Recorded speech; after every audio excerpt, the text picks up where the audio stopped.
Hello friends. Pregnancy के दौरान अगर थायराइड लेवल्स लो हो या हाइपोथायरॉयडिज्म हो तो कुछ इंपॉर्टेंट चैलेंजेस या इश्यूज आते हैं। आज इस पर बात करेंगे। यूजली हाइपोथायरॉयडिज्म अगर प्रेगनेंसी के टाइम हो तो इसका मैनेजमेंट काफ़ी टफ होता है। कई स्पेसिफिक प्रॉब्लम्स आते हैं, इसके इंपॉर्टेंस भी बहुत ज़्यादा है। सही तरह से मैनेज नहीं किया जाए तो माँ और बच्चे दोनों की जान के लिए खतरा हो सकता है। इसलिए आज इससे संबंधित इंपॉर्टेंट इश्यूज पर बात करेंगे। टॉपिक बहुत इंपॉर्टेंट है और हर प्रेग्नेंट फीमेल के लिए क्रूशियल है क्योंकि काफ़ी कॉमन है और काफ़ी ओवरलुक्ड इशू है।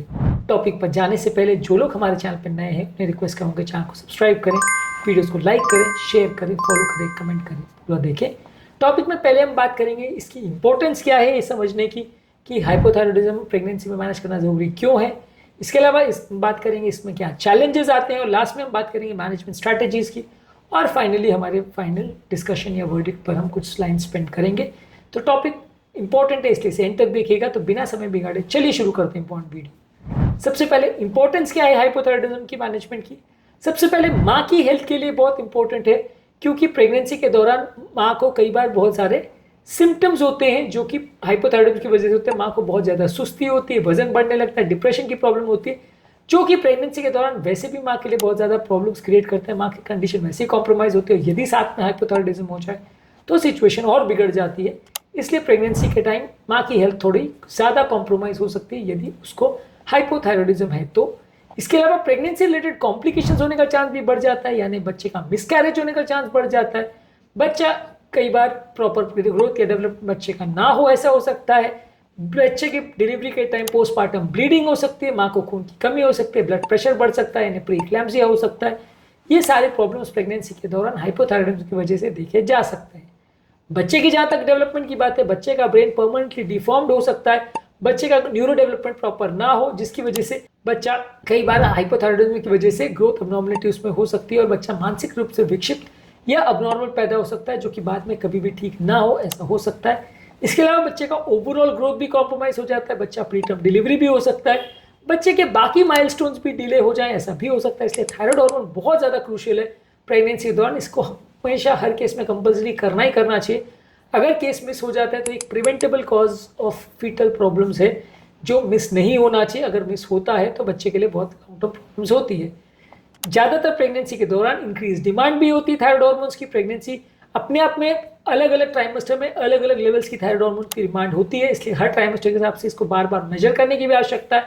हर ट्राइमेस्टर के हिसाब से दवाओं के डोजेस को चेंज करने की आवश्यकता है क्योंकि प्रेगनेंसी के दौरान वैसे भी आयोडीन की डिमांड और थायराइड हार्मोन्स की डिमांड कंपेरेटिवली ज़्यादा होती है माँ और बच्चे दोनों की हेल्थ को मेंटेन करने के लिए। चैलेंजेस क्या है इसको मैनेज करने में? चैलेंजेस ये है कि सबसे पहले डायग्नोसिस करना ही मुश्किल होता है क्योंकि माँ को होने वाले कई जो सिम्टम्स है जैसे लेथार्जी, कमजोरी, फटीग, सुस्ती, डिप्रेशन, जो हाइपोथायरॉयडिज्म के फीचर्स है वो वैसे भी प्रेगनेंसी में देखने को मिलते हैं। तो डिफ्रेंशिएट करना बड़ा मुश्किल होता है कि ये हाइपोथायरॉयडिज्म की वजह से है या नॉर्मल प्रेगनेंसी का पार्ट है। इसके अलावा कई हाइपोथायरॉयडिज्म के पेशेंट जो है प्रेगनेंसी में कंप्लीटली एसिम्प्टोमेटिक भी हो सकते हैं। अगर माइल्ड हाइपोथायरॉयडिज्म है और खासकर कई बार अगर अर्ली स्टेजेस में या पहली बार अगर माँ को पता नहीं चल पाया या पहले से उनको डायग्नोज नहीं हुआ है तो कई बार ये सिम्टम्स इतने माइल्ड से होते हैं कि मिस हो जाते हैं, ध्यान नहीं जाता उनके ऊपर, इसलिए ये डायग्नोसिस अक्सर मिस हो जाती है। इसके अलावा डोज एडजस्टमेंट भी प्रेगनेंसी के दौरान काफ़ी मुश्किल होता है। हर 4 से 6 हफ्ते के दौरान मॉनिटरिंग करना या थायराइड चेकिंग करना जरूरी है, यानी हर 1-1.5 महीने में, ताकि डोजेस को चेंज किया जा सके। हर प्रेगनेंसी के टाइम मिस्टेक के अनुसार पेशेंट की थायराइड हार्मोन्स की रिक्वायरमेंट चेंज होती है, डोजेज की रिक्वायरमेंट चेंज होती है और लगभग 30 to 50% तक डोज बढ़ सकता है। यानी पेशेंट को अगर मान लीजिए 100 माइक्रोग्राम पहले लग रहा था तो प्रेगनेंसी के दौरान 130 से 150 माइक्रोग्राम की जरूरत पड़ सकती है। तो डोज में बहुत सिग्निफिकेंट वेरिएशन आ सकता है। इसके अलावा प्रेगनेंसी प्लान करने से पहले भी आपको प्रॉपर्ली ध्यान देने की जरूरत है कि अगर पेशेंट को हाइपोथायरॉयडिज्म है तो पहले से उसके हिसाब से पहले प्लानिंग कर ले, पहले से जांच कर ले कि कोई स्पेसिफिक इशू माँ और बच्चे के लिए तो नहीं है, ये भी ज़रूरी है। और इस मामले में प्रॉपर माँ और फैमिली मेम्बर्स की एजुकेशन भी ज़रूरी है क्योंकि कई बार इस तरह के प्रॉब्लम्स और कॉम्प्लिकेशंस लोग को पता नहीं होते और जब बाद में प्रॉब्लम्स या कॉम्प्लिकेशंस खड़े हो जाते हैं तो लोग उसको फिर प्रॉपरली एक्सेप्ट नहीं करते और ये एक सोशल और काफी मेडिको लीगल इशू बन जाता है। इसलिए ये सारी चीज़ें माँ और फैमिली मेम्बर्स को समझाना ज़रूरी है और उसके बारे में प्रॉपर पेन एंड पेपर में डॉक्यूमेंटेशन करना भी ज़रूरी है कि ये सारी चीज़ें समझा दी गई है। नहीं तो बाद में जब ये मिस्टेक्स हो जाती हैं और प्रॉब्लम्स हो जाती है हेल्थ के साथ तो कई बार उसे लोग एक्सेप्ट नहीं करते हैं, मेडिको लीगल इशूज़ बन जाते हैं। अब बात करें फाइनली इसको मैनेज कैसे करना है। सबसे पहले तो देखिए, अगर प्रेगनेंसी पहले से आपको पता है प्लान करनी है, तो उससे पहले आप थायराइड हार्मोन्स कितने हैं उसको मैनेज करिए और उसको एक नॉर्मल यूथायराइड लेवल्स पे ले आइए और उसमें सिग्निफिकेंट फ्लक्चुएशंस नहीं होने चाहिए। आपको रेगुलर बेस पे उसको चेक करने की आवश्यकता है। जब प्रेगनेंसी प्लान हो गई है और चालू हो गई है तो फिर आपको डोजेज को थोड़ा ज़्यादा देने की आवश्यकता हो सकती है। लगभग 25 to 30% डोज को कंफर्म अगर प्रेगनेंसी हो गई तो पहले ही बढ़ा देना चाहिए, क्योंकि उसके दौरान आपको थोड़ी ज़्यादा रिक्वायरमेंट होती है हार्मोन्स की।